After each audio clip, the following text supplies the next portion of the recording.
Bonjour à toutes et à tous, bonne année pour ceux qui n'étaient pas là hier, un au-delà du miroir, avec Yves Lignon qui est maître de conférence honoraire de mathématiques à l'université Jean Jaurès, ex-Le Mirail de Toulouse. Yves Lignon est surtout connu pour avoir fondé le laboratoire de parapsychologie de Toulouse, pour ses enquêtes sur le paranormal et pour son franc-parler dans les médias. On l'accueille tout de suite. Bonjour Yves Lignon. Bonjour.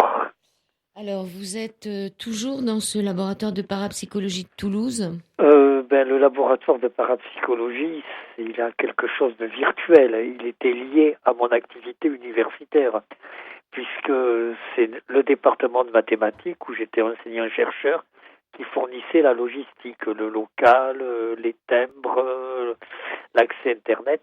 Et donc, depuis que l'université s'est aperçue que j'étais devenu incapable d'enseigner en 24 heures pour cause de date anniversaire, le laboratoire de parapsychologie, je l'ai emporté avec moi, mais je suis toujours chercheur en parapsychologie. Alors, c'est quoi cette histoire de ne pas pouvoir enseigner en 24 heures? Mais tout simplement, c'est quelque chose d'une maladie française. Vous avez l'âge de la retraite, l'âge officiel de la retraite. Donc, votre anniversaire arrive.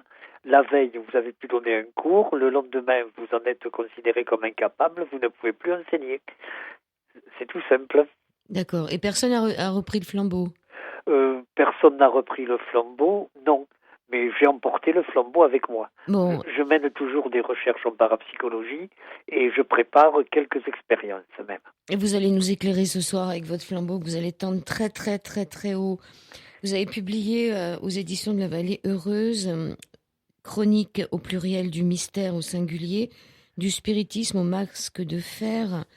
Vous faites toute une introduction sur la science et le paranormal, sur des savants face aux médiums. Enfin, il y a énormément de chapitres. Oui, c'est un livre qui regroupe un certain nombre de chroniques que j'avais écrites.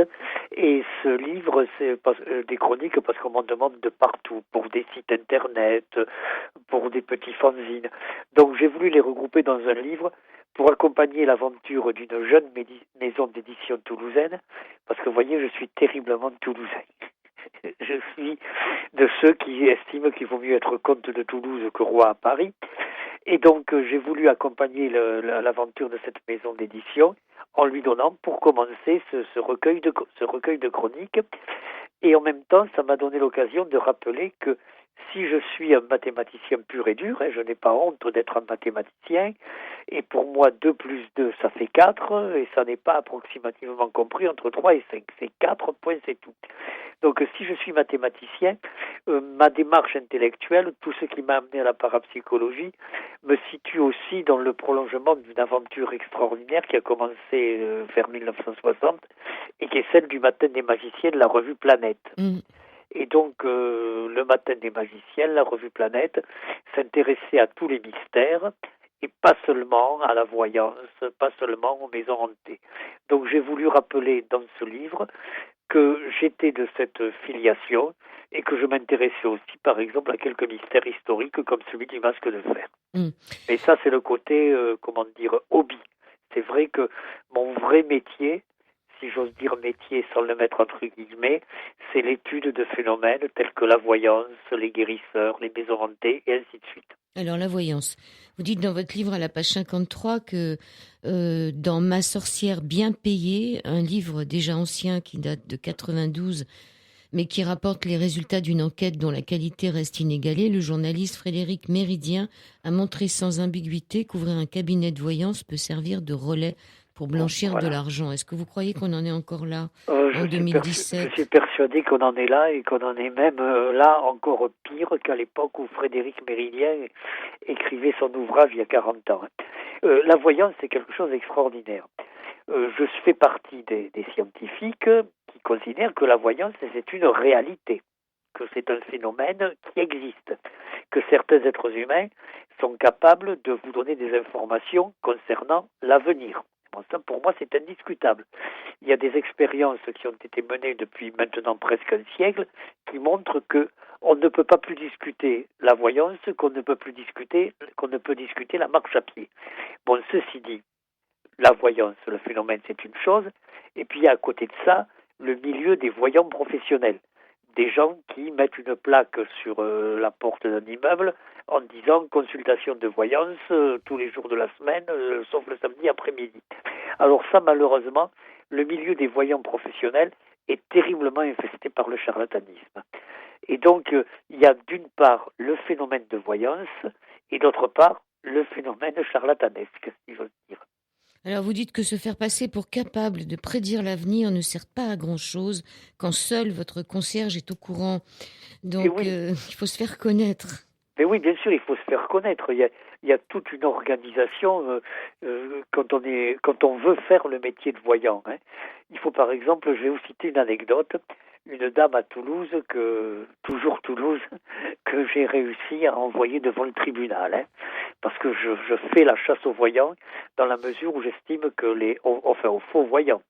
Je fais la chasse aux faux voyants dans la mesure où j'estime qu'ils exploitent la détresse.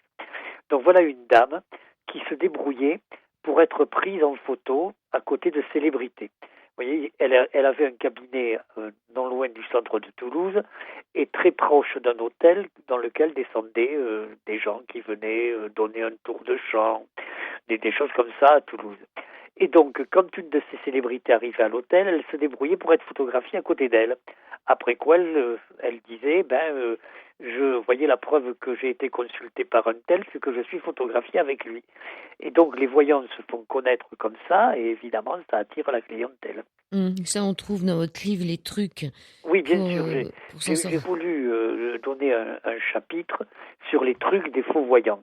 Parce que très souvent, j'ai rencontré des gens, c'est toute une partie de mon activité, ça consiste aussi à écouter les gens qui se plaignent d'avoir été escroqués sous prétexte de paranormal. Donc il y a des gens qui me disent, la première fois que je suis allé consulter ce voyant ou ce monsieur, cette dame, j'ai été complètement bluffé. Et donc, j'ai voulu parler un peu des trucs qu'on utilise pour bluffer. Moi, je suis capable de faire le voyant, enfin le faux voyant, si vous voulez. Mais par contre, vous annoncez un phénomène très précis, ponctuellement, ça, je n'en suis pas capable, parce que là, je serais véritablement voyant. Alors, puisqu'on est dans les voyants, on a cette fameuse dame qui dessinait à Paris Voilà. un objet se trouvant à Bordeaux. Voilà, ça, c'est un très bon exemple de voyance scientifiquement validée. Donc, une des chroniques de mon livre est consacrée à une expérience qui est un peu ancienne, mais il faut dire que si on parle quelquefois d'expériences anciennes, c'est parce qu'on a du mal à trouver des gens pour les réussir, les expériences. Donc, cette dame ne connaissait pas la ville de Bordeaux. Ça permet de situer le contexte. Et à Bordeaux, chez un médecin, on tire au sort un objet dans la maison de ce médecin. Le docteur Jean Barry. Le docteur Jean Barry. Et pour comprendre l'expérience, il faut savoir que ce médecin avait fait plusieurs fois le tour du monde, je ne plaisante pas, qu'il avait ramené évidemment de ses voyages des valises entières d'objets, et qu'il vivait, parce qu'il est décédé maintenant, il vivait dans un grand hôtel particulier à Bordeaux, un immeuble, il occupait un immeuble à lui tout seul, pour ses appartements et pour son cabinet de consultation, c'était un immeuble. Et cet immeuble était rempli d'objets ramenés aussi bien de Chine que d'Amérique du Nord, aussi bien d'Amérique du Nord que d'Amérique du Sud, aussi bien d'Amérique du Sud que d'Australie, et ainsi de suite. Donc l'expérience consistait à tirer au sort un objet. Alors on demandait à une personnalité, à un journaliste connu, à un intellectuel local, à un universitaire. On a même demandé à M. Chabon-Delmas, qui était à l'époque le maire de Bordeaux, le député maire de Bordeaux et qui a été Premier ministre. Donc on demandait à une personnalité de se rendre dans l'hôtel particulier du docteur Jean Barry et de choisir un objet parmi les centaines. Et quand je dis les centaines, je n'exagère pas. Et puis à Paris, il y avait une dame qui avait la réputation d'être voyante et qui devait dessiner l'objet, tout simplement. Après quoi, on comparait le dessin de l'objet et une photo de l'objet, et on se demandait si ça marche ou si ça ne marche pas. Et ça a terriblement marché. Alors, 30 tentatives de mars 1967 à janvier 68 de cette fameuse Madame Mère. Voilà, elle s'appelait Madame Mère. Alors, le 8 décembre, 26e tentative, c'était une photographie d'une bécasse naturalisée d'un fusil de chasse Madame Mère dessine une fronde et une vitre cassée. Oui, mais ça, c'est l'échec complet. Mais pourtant non, quelque part. Oui, parce que par la suite, elle a dessiné la bécasse. Ça, c'est la fin de la série d'expériences, et c'est très intéressant parce que quand on a approché de la fin de la série d'expériences, pour Madame Mère, c'était des échecs complets. Et donc, le docteur Barry, au lieu de demander à ses amis de refaire des tirages au sort, a dit on garde la même cible, on va voir. Et elle a fini par dessiner la bécasse. Hmm. Donc ça, c'était l'histoire de la dame qui dessinait Voilà, à ça, Paris oui. un objet se trouvant à Bordeaux. Oui, là, et c'est un très bon exemple d'expérience de voyance, parce que tout était mené avec une grande rigueur, et c'est donc ce genre de travail qui a été fait, bon, ça a été fait à Bordeaux, en France, il y a une cinquantaine d'années, mais ça a été fait un peu partout dans le monde entier. C'est ce genre d'expérience qui me permet de dire en tant que scientifique, la voyance existe. Alors, ce fameux docteur Jean Barry était surnommé le cadet de Gascogne de la parapsychologie. Oui, bien sûr, ça c'est un ami commun qui est le professeur Chauvin qui avait trouvé ce surnom parce que, vous savez, on connaît les cadets de Gascogne, de Carbone, de Casteljaloux, on connaît Cyrano de Bergerac, et le docteur Barry avait terriblement un tempérament de Gascon. Il fonçait l'épée en avant. Il ne fallait pas être de ses contradicteurs. Alors là, on était en 68, on va passer en août 79. Pour les feux de Céron près de Tarbes, là, vous avez été vraiment très, très impliqué. Hein. Oui, bien sûr. Alors là, c'est une histoire d'incendie. Enfin, on a dit incendie. La presse mondiale a dit incendie. J'ai dans le dossier des coupures de presse qui viennent du Paraguay, des Émirats arabes unis, et ainsi de suite. Donc, a dit incendie. En réalité, il s'agissait de combustion. Hein. Dans ce petit village de Céron, près de Tarbes, on n'a jamais vu une maison flambée, ni même une chaise. On a vu du linge, des oreillers, des draps, des vêtements se, se brûler, une espèce de combustion, pas plus. Mais comme on ne trouvait pas l'auteur de ces combustions, on a fini par accuser le diable. Bon, je m'en suis un peu occupé avec un psychologue et un journaliste, et nous avons vu que le diable était surtout dans les têtes. Alors, cette histoire de Céron est très très intéressante parce qu'elle montre à quel point le dérapage vers l'irrationnel peut se produire rapidement. Mm. On voit aussi que finalement, il y a eu un afflux de touristes dans le village avec Oui. la réouverture du bistrot Ah oui, local. oui, ça c'est bon, c'est un village, c'est vraiment un village. Hein. Donc vous imaginez, il y a un seul bistrot et devant cet afflux de touristes et de journalistes, le patron du bistrot, nous sommes en plein mois d'août. Le patron du bistrot qui est en vacances sur la côte basque, sur l'océan, qui revient à toute allure pour ouvrir son établissement, disant il y a quand même un peu quelques piécettes à gagner. Oui, il y a eu plus de 150 PV pour stationnement Ah oui, oui, interdit oui, oui, aussi. Ça, oui. c'est.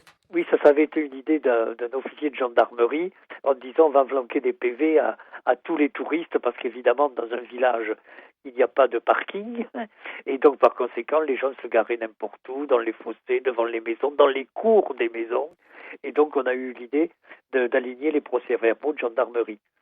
Mais ça, l'affaire de Céron, c'est une affaire qui est importante à mes yeux. Si un jour j'écris mes mémoires, je fais le récit de toutes ces aventures et mes aventures paranormales, j'accorderai une importance particulière à l'affaire de Céron, parce que donc on m'a demandé de venir voir ce qui se passait, et puisqu'il y avait tous les journalistes de France, de Navarre, du monde entier et d'ailleurs, on a parlé de moi dans les journaux, et c'est à ce moment-là, au moment de la rentrée scolaire suivante, en septembre-octobre, que j'ai commencé à recevoir des lettres de gens me disant je me suis fait escroquer, est-ce que vous pouvez m'aider?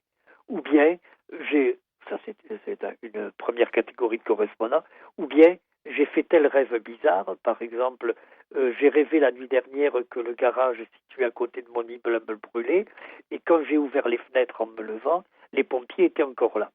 Donc, c'est à partir de ce moment-là que j'ai eu, et surtout les gens qui travaillaient avec moi, notre groupe a eu une certaine notoriété, et le grand public s'est adressé à nous.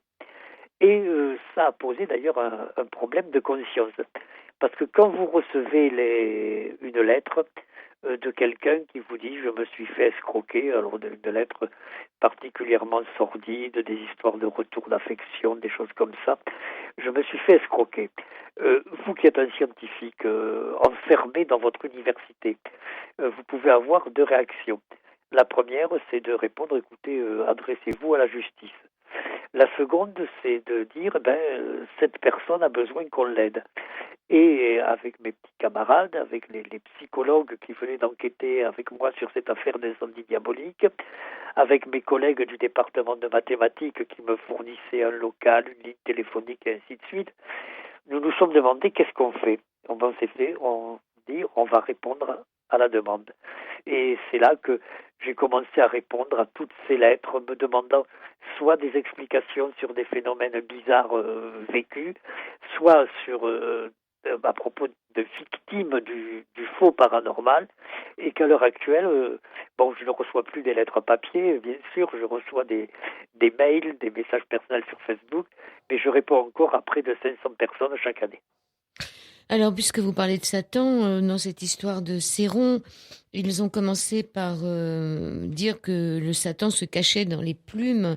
Ils ont ordonné la mise à mort par les flammes dans la cour de la ferme de tous les édredons, duvets et oreillers, provoquant du coup la seule combustion dont l'origine fut sur le moment clairement identifiée. Voilà, là au moins on a su quelle était la cause sur l'instant. Pourquoi ça brûlait? Ça brûlait parce que quelqu'un avait dit qu'il faut mettre le feu. Et ça, cette histoire de Céron, qui donc, je vous le disais à l'instant, est une histoire très forte, il y a eu des épisodes amusants. Par exemple, il y a des gens qui se présentaient en disant, puisque c'est le diable, moi je suis exorciste.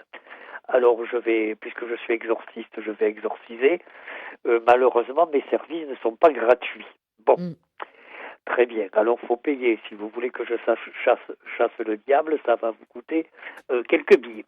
Et alors voilà qu'un jour, des journalistes d'un magazine qui existe toujours et qui est un magazine très lu, donc je ne vous dirai pas le nom ce soir. Voilà des journalistes d'un magazine qui s'entendent avec un de ces exorcistes entre guillemets pour dire vous allez faire l'exorcisme devant nous et on va faire les photos. Et alors on mettra la main à la poche et on vous paiera un peu plus que ce que vous demandez parce que notre magazine aura l'exclusivité des photos. Bon, très bien. On part comme ça, on se donne rendez-vous. À l'heure dite, l'exorciste est là, pas les journalistes. Ils sont dans la vallée, puisque Céron est un peu sur une colline. Ils sont dans la vallée, à l'hôtel à Tarbes, à la préfecture. Ils ont eu un problème de voiture.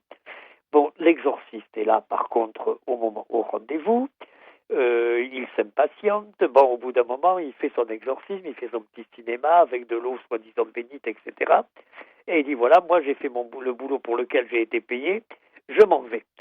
Et alors, à ce moment-là, arrivent les deux journalistes qui disent, oui, vous avez fait votre boulot, vous repartez, et nos photos. Et l'exorciste, donc toujours l'exorciste entre guillemets, qui leur répond, écoutez, je vais recommencer, mais il faudra repayer. C'était tout ça l'ambiance à Céron. Alors vous êtes reparti pour Toulouse au crépuscule, on va faire une pause musicale, vous nous raconterez la fin de cette histoire juste après une toute petite pause musicale.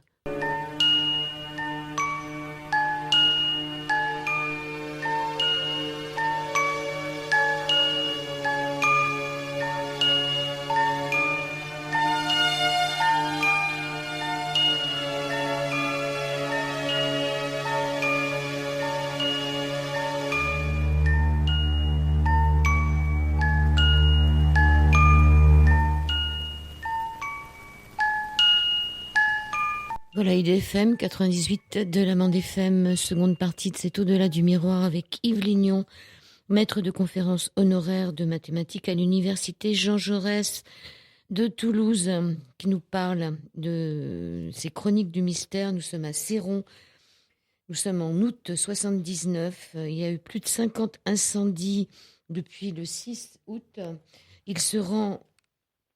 Yves Lignon se rend sur place avec un ami à lui. Un psychologue. Un psychologue. Il repart chez lui et il ne tarde pas à être appelé puisque les combustions redémarrent. Oui. En réalité, quand nous sommes repartis, après notre première visite, nous avions tendu plus ou moins un piège. Euh, nous pensions quand même que l'hypothèse d'un pyromane était meilleure que l'hypothèse du diable. Bon.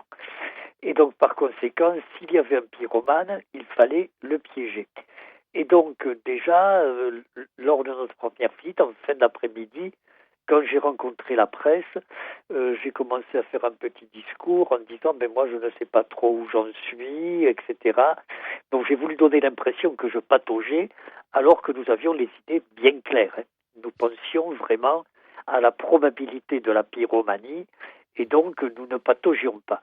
Mais en pataugeant, ça laissait entendre aux pyromanes supposés que peut-être nous ne le soupçonnions pas. Et donc le lendemain, quand on m'a rappelé en me disant ça flambe de plus en plus, eh bien nous sommes repartis avec le psychologue et avec des journalistes. Alors là, je ne vous raconterai pas vraiment le super piège que nous avions tendu après avoir amorcé l'avant-veille, mais effectivement, nous avons pratiquement pris le pyromane sur le fait. Et surtout, il y a eu des photos faites par un journaliste professionnel qui nous accompagnait et qui était notre complice. Mais par contre, il s'est posé pour nous, pour mon ami le psychologue Vincent et moi, un problème de conscience. Donc nous savions qui mettait le feu. Est-ce que nous devions le dire ? Est-ce que nous devions dire il y a un pyromane, etc. Presque. Est-ce que nous devions publier son nom, là, donner une conférence de presse en disant c'est un tel qui met le feu. Alors c'est un peu embêtant parce que un scientifique, c'est pas un policier, quoi. Il faut pas sortir de son rôle, il faut pas jouer les shérifs. Et donc, finalement, nous ne l'avons pas dit, alors que nous savions parfaitement qui c'était, que les deux journalistes qui nous avaient accompagnés savaient qui c'était, et que même un certain nombre d'autres personnes avaient compris.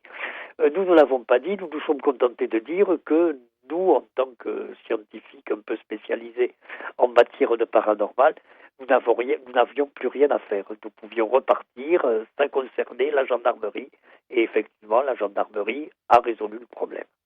Alors, il y avait le maire du village qui annonçait la venue prochaine de parapsychologues américains qui vont ridiculiser les Toulousains. Oui, ça c'est une autre anecdote amusante parce que, le maire du village, paix à son âme d'ailleurs, le maire du village avait lui aussi compris qui était l'auteur des fameuses combustions.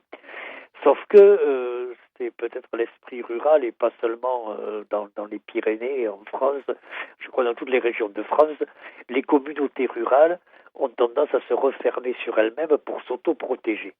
Donc il n'était pas question d'accepter l'idée de reconnaître que l'auteur des combustions était un enfant du pays. C'était bien plus simple de dire que c'était le diable. Au moins, le diable, il n'est pas né dans la commune. Donc, le maire, qui était quelqu'un vraiment une personne très intelligente, avait même su, je pense, avant moi, qui mettait le feu. Mais il ne voulait pas le reconnaître. Donc, quand j'ai dit que c'était de la pyromanie, il s'est accroché à cette hypothèse diabolique, à cette hypothèse du paranormal.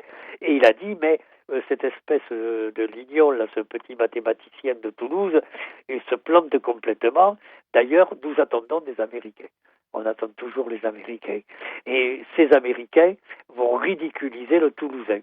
Bon, les Américains, je crois qu'on les attend encore. Monsieur le maire est mort, a été enterré. Et les parapsychologues américains n'étaient pas à son enterrement puisqu'ils n'étaient pas encore arrivés. Ben non, ils sont toujours pas là. Oui, ils sont toujours pas là. Moi, je les attends. J'aurais plaisir à les rencontrer, d'autant plus que je les connais peut-être parce que j'ai quelques relations dans les milieux qui s'intéressent à la parapsychologie aux États-Unis. Alors, vous avez 42 ans de recherche, une centaine d'investigations. Le nombre de fois où vous vous êtes retrouvé face à des situations déroutant la science se compte sur les doigts d'une seule main. Ah, ça concerne ce qu'on appelle les maisons hantées. Alors effectivement, les histoires de maisons hantées, des apparitions, des coups dans les murs, des pianos qui jouent tout seuls, c'est vrai qu'il y en a beaucoup. Nous vivons même à une époque où les chasseurs de fantômes surgissent comme les champignons après la pluie. Bon, que voulez-vous?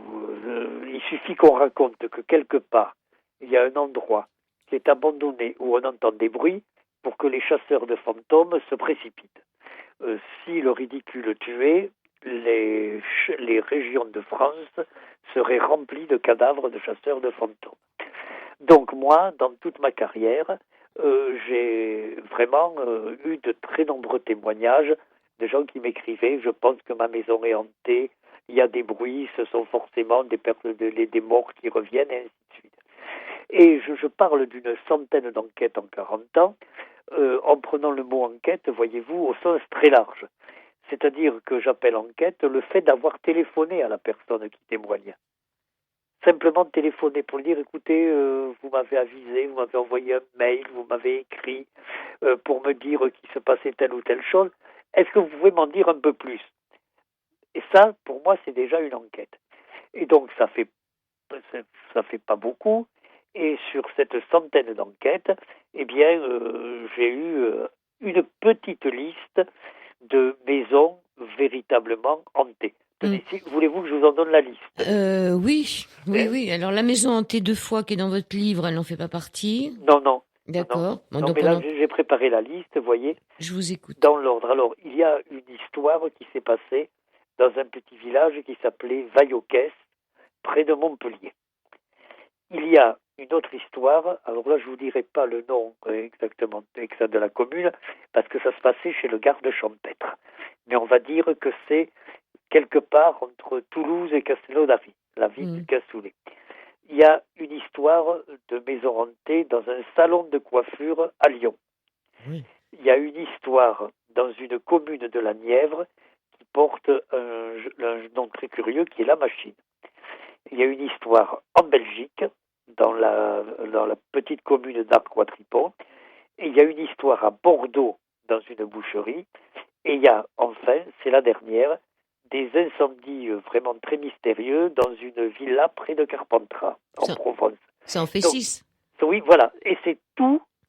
Alors, moi, je suis curieuse pour le salon de coiffure. Qu'est-ce qui se passait dans ce salon de coiffure? Dans le salon de coiffure, il se passait ce qui est un peu un grand classique, c'est-à-dire des déplacements d'objets, des perturbations. Dans les salons de coiffure, il y a des séchoirs, des séchoirs à cheveux. Ils grillaient sans arrêt. Sans arrêt, les séchoirs grillaient, et pas les grilloirs séchés.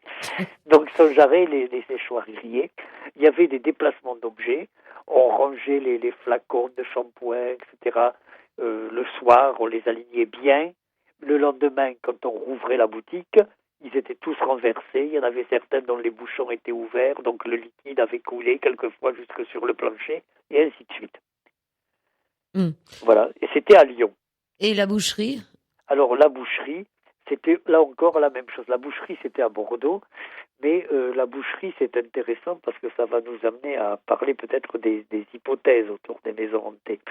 La boucherie, le plus gros problème, c'était le réfrigérateur qui se déréglait parce que dans le réfrigérateur, il y a le stock de viande, et si le frigo se dérègle, le stock de viande est perdu. Mais dans la boucherie, il y a eu notamment, devant 2 témoins, la pile de feuilles de papier. Vous savez, vous êtes allé comme moi chez des bouchers, il y a une pile de feuilles de papier qui est là, derrière la balance, et on attrape un beefsteak, il y a la feuille, clac, on emballe, dessus il y a écrit boucherie machin. Bon, mais la pile de feuilles de papier faisait des bons devant les clients. Carrément. Bon. Oui, carrément. Il y a eu un hachoir aussi qui a fait un bond. Bon, ça c'est le déplacement d'objets, on va dire le déplacement d'objets incompatible avec la physique, c'est classique dans les maisons hantées. Et alors à Bordeaux, maintenant là aussi il n'y a plus de prescription, on peut en parler. Il faut dire qu'à Bordeaux, la bouchère était vraiment très jolie. Ah bon? C'était une jolie femme. Et qu'il y avait un apprenti qui, en tout bien, tout honneur, était plus ou moins amoureux de sa patronne. Laquelle patronne était mariée avec monsieur le boucher. Hein. Et tout ça, ça se passait très bien. Enfin, ça se passait très bien, c'est-à-dire que le jeune gars, vous voyez, il était amoureux parce que vraiment, elle était mignonne.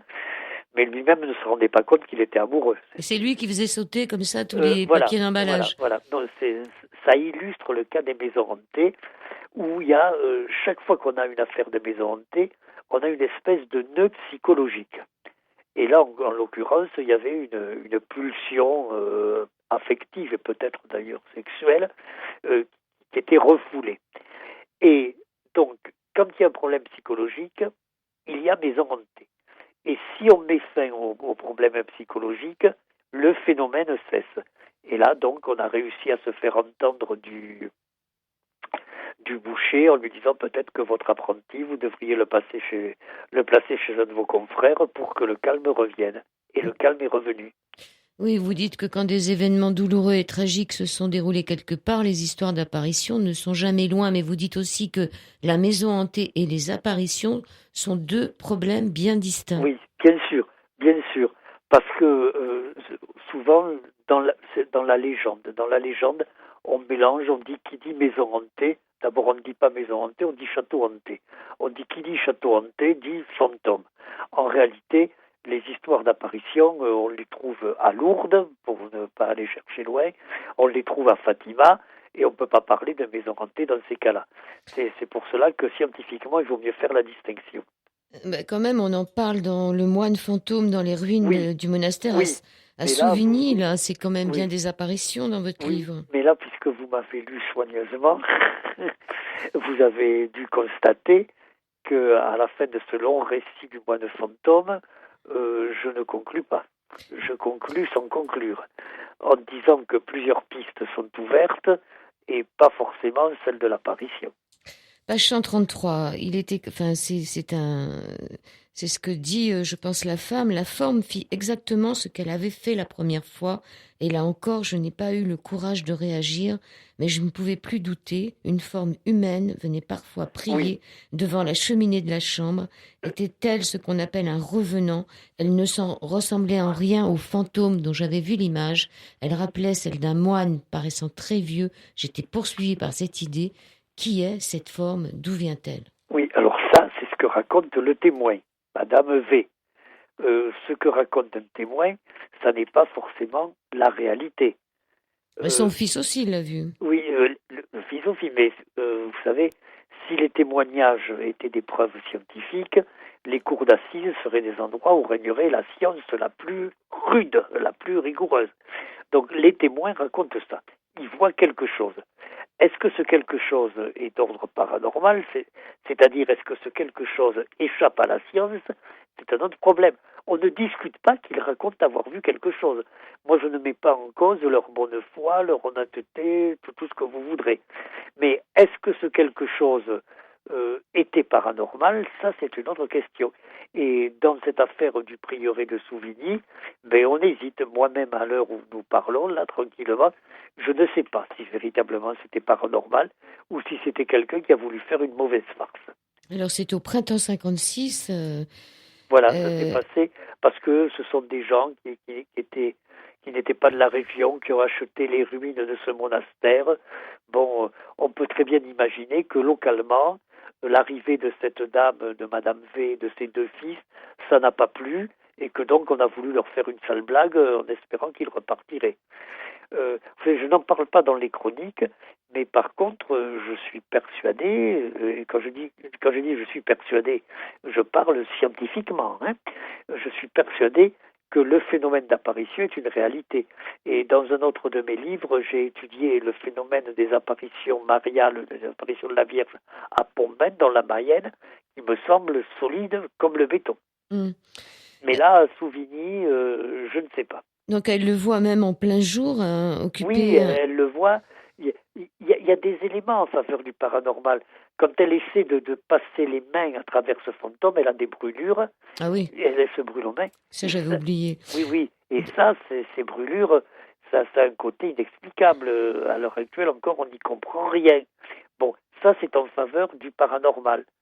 Mais d'un autre côté, il y a des éléments... Non, c'est pas clair. Puis moi, dans le livre, pour des raisons de droit, on n'a pas pu mettre les photos. Les photos, je les ai vues, et je vous assure qu'elles ne convaincraient pas un sceptique. Alors, elle est ainsi occupée quand un beau matin, en plein jour, le fantôme s'avance lentement vers elle en tendant les bras.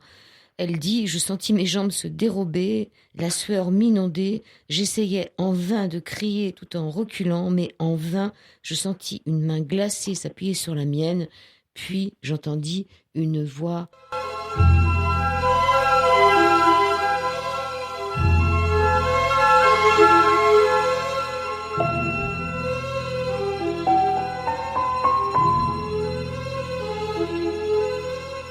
Nous allons abandonner un peu le moine fantôme dans les ruines d'un monastère à Souvigny dans l'Allier pour aller voir un peu les fées de Les fées de Cottingley. Cottingley. Ça se passe en Grande-Bretagne. Ça se Hein. passe en Grande-Bretagne, dans le Yorkshire, il y a maintenant presque 100 ans. Oui, 1917, donc Voilà. il y a 100 ans. Et là, il y a des histoires de photos, là. Hein. Alors là, voilà. D'abord, il faut dire que le Yorkshire, donc cette région de Grande-Bretagne, c'est un pays dans lequel on croit aux fées. Ça fait partie peut-être des légendes locales. On croit aux fées et on représente les fées sous forme de petits personnages féminins de très petite taille qui circuleraient dans la nature. Les fées, finalement, pour les gens de cette région de Grande-Bretagne, c'est la fée Clochette de Walt Disney. Et là, la fée Clochette qu'on voit dans Peter Pan et qui a, je crois, droit à ses propres films depuis quelque temps. La fée Clochette, elle a des ailes, mais elle est toute petite, elle n'est pas de taille humaine. Donc, pour les gens du Yorkshire, les fées, c'est ça. Et pendant la guerre de 1914, en 1917, vous le disiez, eh bien, il y a deux gamines, Elsa et Frances, qui ont, soi-disant, photographié des faits. Alors, ces photos ont circulé, on en a discuté, on les a soumises à des experts. C'est une affaire très, très compliquée, parce que, comme l'a dit un expert il y a quelques années, pendant des lustres et des lustres, on a pensé que c'était truqué. L'ennuyeux, c'est que personne ne trouvait le trucage. Et donc, à l'heure actuelle, on est toujours au même point. Sur l'ensemble des photos, on pense que la plupart sont truquées, sauf une. Donc, qu'est-ce qu'ont vu ces deux gamines? Qu'est-ce qui s'est passé? S'il y a une seule photo qui n'est pas truquée, ça suffit pour remettre pour remettre en cause complètement l'idée du trucage. Il suffit toujours d'un grain de sable pour bloquer les machines. Donc, si une photo n'est pas truquée, euh, comment est-ce que ces fillettes, enfin, il y en avait une qui était plutôt adolescente, comment ces deux cousines ont-elles pu photographier des faits? C'est un mystère. Mm.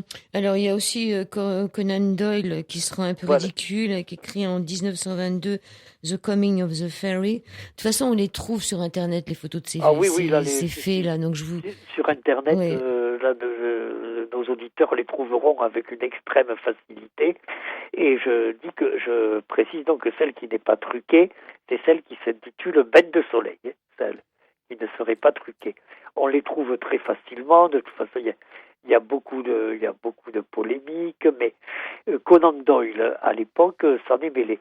Et Conan Doyle, ça n'était pas n'importe qui. D'abord, c'est celui qui a inventé Sherlock Holmes, et c'était une célébrité. Pour prendre un point de comparaison, vous voyez, à l'époque de cette affaire, Conan Doyle était en Grande-Bretagne quelqu'un qui était aussi connu que, par exemple, Jean d'Ormesson chez nous en France aujourd'hui. C'était donc un écrivain dont tout le monde avait entendu parler. Et Conan Doyle s'en est mêlé, il a fait faire une enquête qui n'était pas si mauvaise que ça, cette enquête, et c'est à partir de là qu'on en est arrivé à dire oui, il y a peut-être une photo qui n'est pas truquée. Donc, on est toujours au même point à l'heure actuelle. Il y a de fortes suspicions de trucage, mais il reste une photo douteuse. Alors, si il reste une photo douteuse, comment est-ce que, on va dire, deux jeunes filles, en les vieillissant un peu, comment est-ce que deux jeunes filles auraient pu photographier les faits? Eh bien, moi, quand je présente ce dossier dans les conférences ou dans des émissions de radio comme ce soir, je fais le lien avec un personnage qui se nomme Ted Serios et qui a été étudié aux alentours de 1970 dans une université du Colorado. Ted Serios photographiait sa pensée. Autrement dit, il pensait à quelque chose et on braquait en face de lui un appareil photo, un appareil Polaroid à développement instantané, et sur le cliché, on trouvait ce à quoi il pensait. Par exemple, Ted Serios se met à penser, il dit tiens, je me souviens qu'un jour je suis allé dans un musée de cire où j'ai vu une statue d'homme préhistorique près du feu. À ce moment-là, on déclenche le Polaroid, on tire la photo et il y a bien un homme préhistorique près du feu. Ted Serios dit je me souviens que mon père, qui était aviateur pendant la Seconde Guerre mondiale, m'a parlé d'un bombardement à Cologne, en Allemagne. Et il dit cela au moment où on tire une photo. Et qu'est-ce qu'on voit sur la photo? Les clochers de la cathédrale de Cologne. Et c'est sans ambiguïté. Donc, on a Ted Serios et la preuve qu'on a pu photographier la pensée. Oui. Et donc, moi, je me dis, est-ce que Frances et Elsie, là, les deux jeunes filles du Yorkshire, à force de croire aux faits, est-ce qu'elles n'auraient pas réussi au moins une fois à photographier leurs pensées au moment où les faits étaient dans leur tête? Donc, produire des photos d'images mentales. Voilà. Et c'est exactement ça. Vous le dites très bien. Dans la mesure où on a au moins le cas de cette américaine Ted Serios, dont on pouvait photographier les images mentales, je me dis pourquoi, après tout, est-ce qu'on n'aurait pas pu photographier les images mentales de deux gamines vivant dans le Yorkshire il y a un siècle? On va parler maintenant de la mystérieuse disparition de Benjamin Bathurst, voilà, qui a été sûrement le premier des abductés, des enlevés par des extraterrestres. Oui, ça c'est ce qu'on a dit à une époque. Vous voyez, j'ai voulu dans ce livre essayer, si on en fait une expression comme celle-là, faire la part du feu. Parce que moi, je suis persuadé, et encore une fois, quand je l'ai dit tout à l'heure, je le répète, quand j'utilise l'expression je suis persuadé, ça veut dire en tant que scientifique. C'est pas une opinion, c'est pas une humeur. C'est scientifiquement parlant que je suis persuadé. Donc je suis persuadé que les phénomènes paranormaux existent. La voyance, les guérisseurs, je raconte aussi dans mon livre, j'ai fait tout un dossier sur les guérisseurs.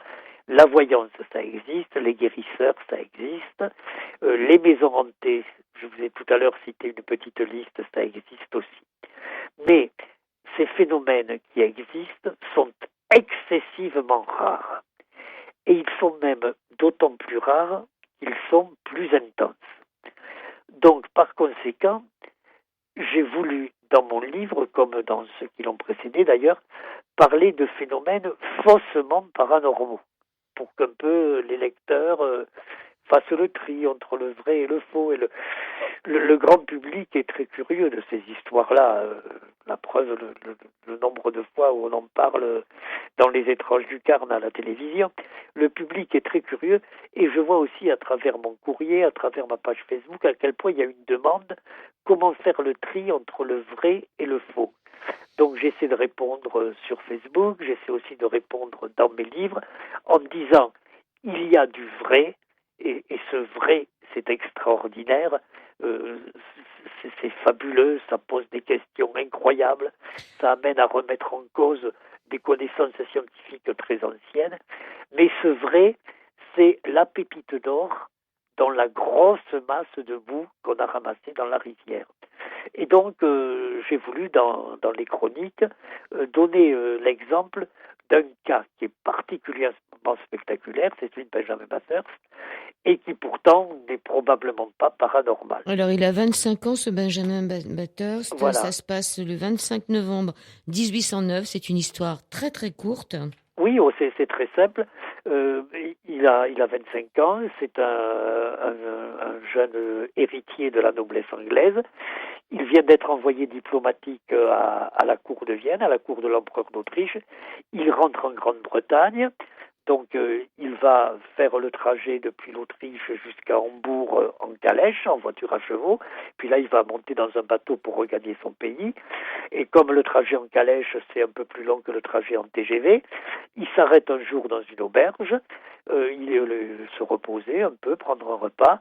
Le soir, au moment de repartir, alors qu'on attelle les chevaux, juste avant de monter dans la voiture, par curiosité, là, il tourne autour, il regarde comment ça se fait d'atteler des chevaux, et il disparaît, et on ne l'a jamais retrouvé. C'est donc l'histoire la plus courte, l'histoire la plus extraordinaire, puisque, encore une fois, imaginez que transposé à notre époque, ça voudrait dire, voilà quelqu'un qui fait le tour de sa voiture, de son auto, qui est garé devant chez lui. Il fait le tour peut-être pour voir si le pare-brise est givré ou pas. Voilà quelqu'un qui fait le tour de l'automobile, et en faisant le tour, il disparaît. On a eu ça à Cergy-Pontoise, hein, mais Oui, oui, ça oui, sera une autre histoire. oui, mais enfin, Sergi Pontoise, je crois Pareil. que, bon, on s'est vite aperçu que l'imagination était encore plus belle que l'histoire. Hein. Mm. Bon, donc c'est ça vraiment l'histoire de Benjamin Batter. Et donc, bien entendu, depuis, vous voyez, plus de 200 et quelques années que ça s'est produit, vous imaginez à quel point les gens ont gambergé en disant, mais vous vous rendez compte, c'est peut-être le premier enlevé par des extraterrestres, c'est peut-être ci, c'est peut-être là. Moi, ce qui me frappe, c'est la brièveté, encore une fois. Il fait le tour de la voiture, il disparaît, on le voit pas revenir. Mm. C'est ça qui est frappant. Et bon, on sait à l'heure actuelle qu'il a été Assassiné. assassiné tout simplement parce qu'il avait eu le tort peut-être, comme il a passé la journée dans l'auberge pour se reposer, de montrer un peu trop de pièces d'or, des choses comme ça. Quoi. Il a été assassiné. Et d'ailleurs, à l'heure actuelle, on sait qu'il y a eu une enquête locale. Bon, il n'y a pas de mystère Benjamin Batters, sauf dans la littérature. Mm. Et c'est assez joli quand même. Alors, vous êtes presque immortalisé par Patrick Cauvin dans Haute-Pierre, qui fait découvrir dans cet ouvrage un personnage du nom de Rovitch qui vous ressemble étrangement. Hein. Oui, alors ça, vous savez, c'est une anecdote. Donc, Patrick Cauvin, qui est décédé, c'est un très grand auteur. Hein, c'est l'auteur de E égale MC2. J'ai eu l'occasion une fois de le rencontrer à propos de la présentation d'un film, toujours à Toulouse. On a un film dont il avait écrit le scénario, qui s'appelait Dracula, père et fils. Bref, j'étais à ses côtés pour le présenter. Après, nous avons bavardé et je lui ai parlé de moi, de ce que je faisais, de mes enquêtes, comment je courais le fantôme, comment je faisais des tests avec des voyants, avec des guérisseurs. Bon, il a eu l'air très intéressé. On s'est quitté, c'était fort sympathique, mais enfin, bon, pas plus. Ok. Oui, et puis alors voilà un jour que un de mes collègues, dont l'épouse est prof de français, m'a dit, vient me voir, me dit, tu sais, ma femme fait étudier à ses élèves au collège un roman qui s'appelle Haute-Pierre, et tu es dedans. Ben, on conseille à nos auditeurs de lire ce roman. Oui, Il y a je suis un personnage tout à fait secondaire. Oui, mais c'est pas grave. La croyance au fantôme est universelle parce que liée au refus de la mort. Bien sûr. Parce que qui dit fantôme dans le langage courant, hein, quand on parle de fantôme au Starbucks du coin, dit fantôme une personne décédée. Donc, évidemment, si on dit un fantôme, en réalité, le mot exact, c'est revenant. C'est un mort qui revient. Ouais. Et le fait qu'on croit au fantôme, c'est une manière de refuser le côté définitif de la mort. Et c'est pour ça qu'on croit aux fantômes dans le monde entier. Est-ce que vous êtes retourné à la Sainte Tombe d'Arles-sur-Têche Oui, j'y suis allé une fois ou deux, mais enfin, il n'y a plus rien à y voir, quoi. Est-ce que le sarcophage est toujours là? Bien sûr, le sarcophage est toujours là, il se remplit toujours d'eau. Les personnes pieuses viennent et le curé leur donne de l'eau. Mais il y a une explication. Mais oui, et cette eau, elle est censée faire quoi? Elle est censée guérir, et elle guérit peut-être. Il y aurait d'autres études scientifiques à faire sur Arles-sur-Tech. À l'heure actuelle, on sait comment le sarcophage se remplit. Maintenant, l'eau du sarcophage a toujours eu une réputation d'eau miraculeuse. Et donc, des investigations scientifiques devraient être menées pour savoir si vraiment cette eau a une action, notamment sur les maladies de peau. Alors, vous terminez votre livre en disant: parmi la longue liste de questions restantes en suspens, attardons-nous sur une seule, directement relative à la nature de l'être humain. Ne serait-il pas vraiment, ne serait-il vraiment qu'une machine biologique ultra perfectionnée vouée à tomber un jour définitivement en panne? Eh bien oui, là, la question se pose à partir des témoignages, ce qu'on appelle les expériences de mort imminente, qu'on commence de bien connaître. Et à ce propos, si vous me le permettez, je voudrais citer un autre livre, celui d'une amie qui se nomme Michel Lazès, que vous pourrez inviter, qui est une comédienne et danseuse, qui a vécu l'expérience de mort imminente et qui a raconté cela tout simplement dans un livre qui est paru aux éditions aux éditions d'Hervy et qui s'appelle La vie après une expérience de mort imminente. Bon, eh bien, les expériences de mort imminente, elles amènent à se demander si la conscience humaine n'est pas indépendante du cerveau. Pour moi, ça me semble évident. Hein. Ah, oui, ça vous semble évident, c'est votre propre conviction. Mais la conviction, c'est une chose, pourquoi pas? La conviction, c'est peut-être la vérité. Mais pour savoir là, que si la conviction, c'est la vérité, il faut qu'on ait des arguments scientifiques. Et là, on ne les a pas. Disons qu'à propos de cette conscience humaine qui pourrait être indépendante du cerveau, scientifiquement, on a la question. Quelqu'un qui vous dit à l'heure actuelle, comme certains éminents scientifiques français, quelqu'un qui vient vous dire la conscience humaine est produite par le cerveau, donc quand le cerveau cesse de fonctionner, quand on meurt, la conscience n'existe plus, celui qui vous dit ça, fût-il membre de l'Académie des sciences, c'est quelqu'un qui vous raconte des blagues. Parce que la question se pose. On ne peut pas dire, comme c'est votre conviction, la conscience humaine existe en dehors du cerveau. Mais par contre, scientifiquement, on doit dire, et si la conscience humaine existait en dehors du cerveau? La question se pose alors qu'il y a un siècle, elle ne se posait pas. Donc, ceci dit, la question se pose. Mais si jamais on a, je ne sais pas moi, dans 5 ans, dans 10 ans, dans 20 ans, une réponse positive, la conscience humaine existe en dehors du cerveau, ça conduira automatiquement à penser que donc, si elle est indépendante du cerveau, elle peut continuer d'exister quand le cerveau, lui, ne fonctionne plus.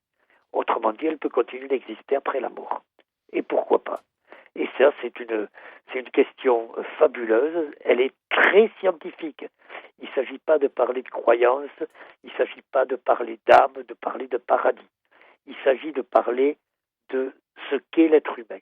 Jusqu'à présent, on pensait que l'être humain était une mécanique biologique, une machine qui un jour tombait en panne pour de bon et définitivement. À l'heure actuelle, on en est à se demander si la panne, on va dire, de la carcasse, c'est vraiment la disparition de la conscience humaine. On peut changer de véhicule, comme diraient les hindous? Oui, on peut en quelque sorte changer de véhicule, ou disons, je préférerais, moi quand même, penser que si la bagnole est complètement pourrie, on peut quand même récupérer le moteur. D'accord.